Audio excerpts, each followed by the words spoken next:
Newsletter, juin 2026.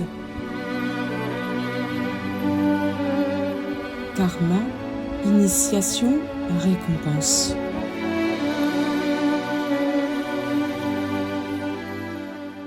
En ce mois de juin 2026, vous allez vivre le solstice d'été, journée la plus longue de l'année, avec extériorisation maximum de l'énergie et apogée de la lumière solaire. Vous vivrez aussi la fête de la Saint-Jean, avec le symbole du feu purificateur qui annonce et fait place à l'amour christique, la justice divine et la beauté sur terre. Et en ce temps de transition, la vie terrestre des artisans de lumière est emplie d'une quantité de choses à vivre, afin de vous aider à nettoyer les vieilleries et à faire place à la guérison et au renouveau. Votre quotidien est ainsi habité et animé de nouveautés, d'imprévus, avec des surprises qui semblent parfois désagréables au premier abord, tandis que d'autres apparaissent davantage comme des cadeaux.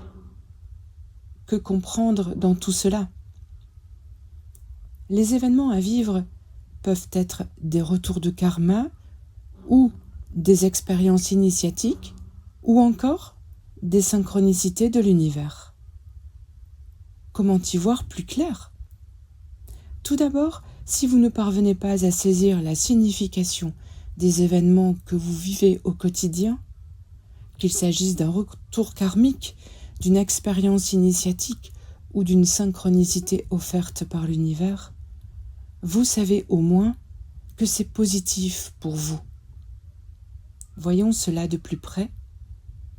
Le retour de karma peut vous sembler un peu plus lourd si vous êtes au début de votre chemin d'ascension et beaucoup plus léger si vous avez déjà bien progressé dans votre ouverture du cœur et de la conscience. En effet, plus la vibration de votre âme s'élève au fil de vos guérisons et progrès personnels, plus les retours karmiques s'allègent.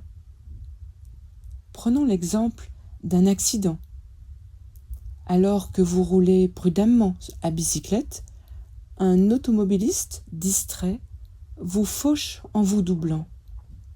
Vous ne le savez peut-être pas consciemment, mais vous avez volontairement dans une vie antérieure renversé et ou nui à cette personne qui vous renverse aujourd'hui. Dans ce cas, si votre cœur commence tout juste à s'ouvrir dans cette vie, alors vous pouvez être blessé plus grièvement pour réparer ce que vous avez provoqué antérieurement.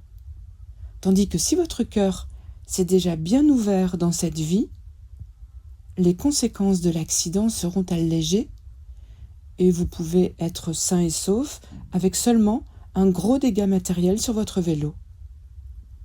Cette explication est très simplifiée et schématique. La réalité est beaucoup plus riche et nuancée, et si besoin, vous trouverez tous les développements détaillés avec clarté dans le tome 1 La réparation de la série de livres Quête de l'infini par les sons et la lumière. Ce retour karmique est positif, car vous êtes ainsi libéré du poids de ce karma et de la noirceur qu'il avait inscrite dans votre aura jusqu'à aujourd'hui.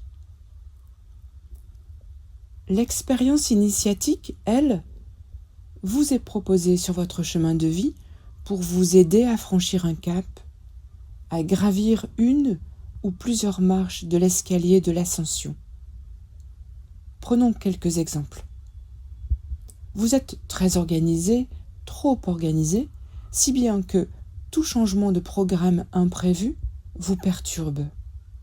Or, votre mission d'âme dans cette vie, lorsque vous la mettrez en place, demandera beaucoup d'adaptabilité.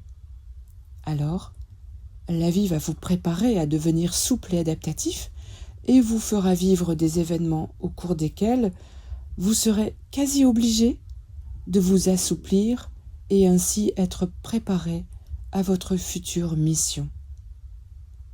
Ou encore, vous avez le point faible d'avoir un ego un peu trop surdimensionné et ou une autorité trop marquée. Si vous êtes dans le bon vouloir, la vie va alors vous offrir, afin de vous aider à grandir dans l'humilité du cœur, des situations à vivre au cours desquelles vous serez conduit à modifier vos comportements et ainsi à guérir votre ego et harmoniser votre excès d'autorité.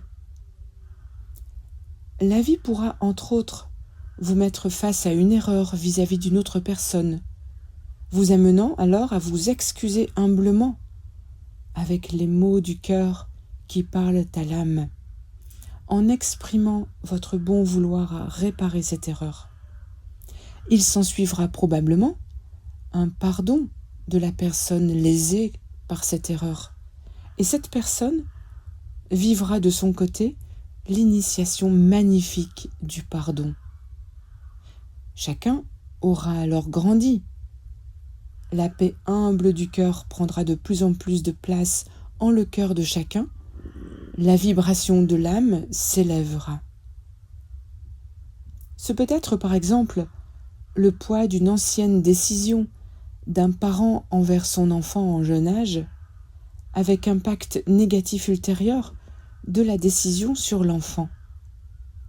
Cela nécessite la reconnaissance humble de l'erreur par le parent, même si celui-ci a cru faire de son mieux lors de son choix avec son niveau de maturité et de conscience de l'époque, le privant d'une vraie lucidité sur la situation du moment. Sauf qu'il existe aussi le karma de l'enfant qui fait qu'ils doivent probablement vivre dans cette vie quelque chose de similaire aux conséquences de la décision parentale. Vous comprenez ? Vous percevez l'interconnexion des deux cas de figure. En effet, un événement de vie peut tout à fait associer un retour karmique à une expérience de vie initiatique. Encore une fois, les situations sont nombreuses, variées, strictement adaptées en toute justice divine à chaque cas et à chaque être humain incarné sur la terre, ceci même si les lois divines qui régissent l'univers sont irrévocables, incontournables et rigoureusement identiques pour l'ensemble de l'humanité. Je le redis à nouveau, quelle que soit la situation, elle est positive pour l'être incarné s'il fait preuve de bon vouloir. Quant à la synchronicité de l'univers, elle est un cadeau de l'univers pour vous montrer que vous êtes sur le bon chemin, pour vous encourager dans votre progression quotidienne, pour vous remercier de votre implication dans votre mission de vie. Vous vous souvenez que votre mission de vie comporte deux versants. Le premier, celui de vous guérir personnellement un peu plus chaque jour grâce à vos efforts et votre persévérance.